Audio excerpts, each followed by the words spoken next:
One of the consistent metaphors throughout the Doctrine and Covenants are things like laboring in a field.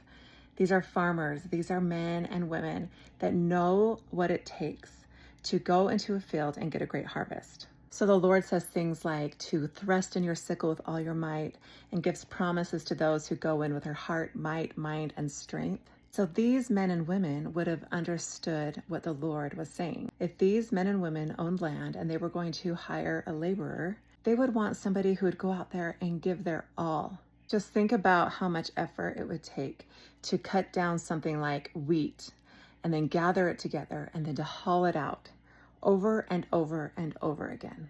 So this week, we learn about one of the great laborers.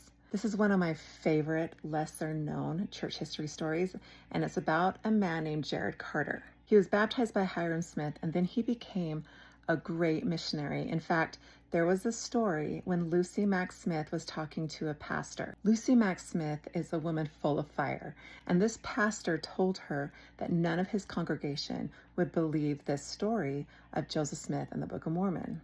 And then under the Spirit, Lucy promises him that more than 1/3 of his congregation will join the church, including their deacon.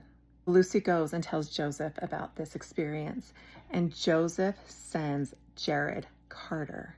Jared Carter then immediately goes to this congregation, preaches to them, and takes 70 of their best members, including the deacon.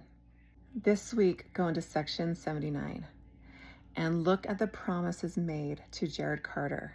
And here's a tip.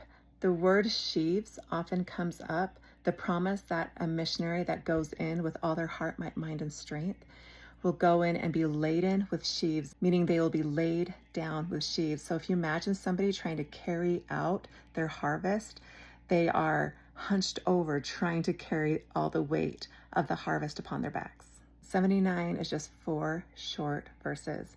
Go in and see what you can find.